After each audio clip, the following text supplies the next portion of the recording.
Bismillahirrahmanirrahim. Assalamualaikum warahmatullahi wabarakatuh. Alhamdulillah, alhamdulillahirabbil alamin, wassalatu wassalamu ala asrafil anbiya wa mursalin sayyidina wa maulana Muhammad wa ala alihi washabihi ajmain, amma ba'd. Teman-temanku, ketika turun ayat dari Allah Subhanahu wa taala, lan tanalul birah hatta tunfiqu mimma tuhibbun, yang artinya kamu tidak akan mendapatkan suatu kebaikan, kamu tidak akan mencapai suatu kebaikan sebelum kamu menginfakkan apa yang paling kamu cintai dari hartamu.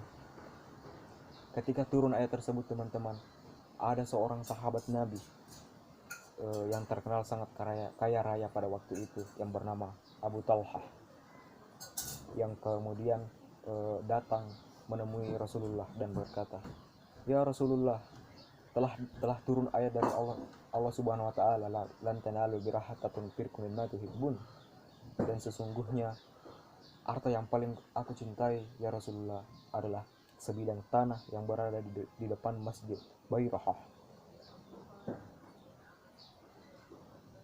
Ia merupakan kebun yang dimana Rasulullah suka berkunjung ke sana dan meminum airnya yang sungguh segar.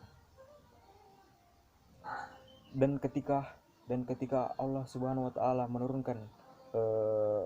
menurunkan ayatnya, lan tanalu birra hatta tunfiqu mimma tuhibbun, kamu tidak akan mendapat suatu kebaikan, kamu tidak akan mencapai suatu kebaikan sebelum kamu menginfakkan hartamu yang paling kamu cintai.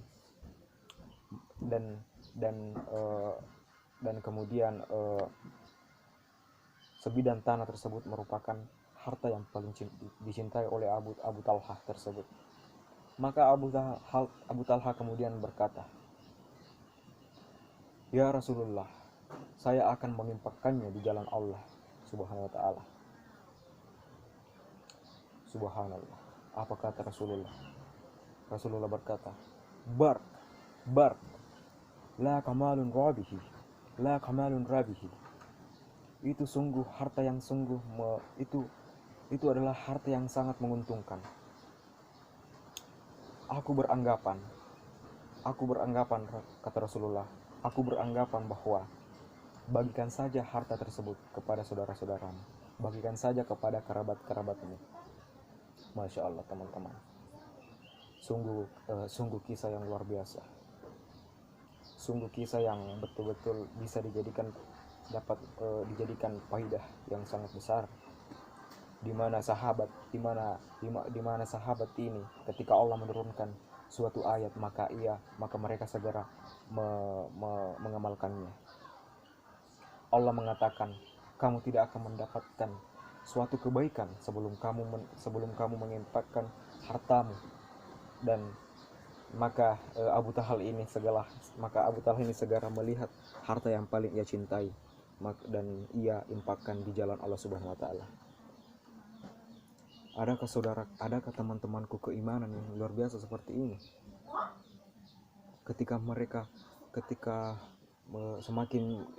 semakin mereka cintai hartanya, maka semakin pula mereka infakkan di jalan Allah, karena mereka betul-betul menyadari bahwasanya hakikat dari harta yang akan mereka bawa ke akhirat nantinya adalah harta yang telah mereka infakkan.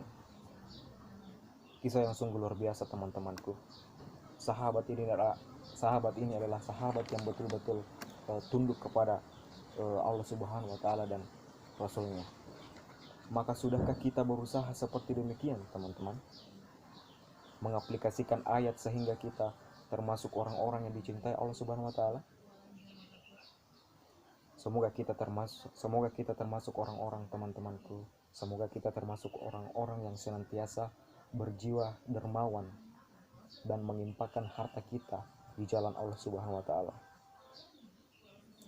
Karena mencintai harta terlalu berlebihan, teman-teman, itu hanya akan merusak hati dan menyebabkan kita akhirnya kurang berlomba menuju kehidupan akhirat.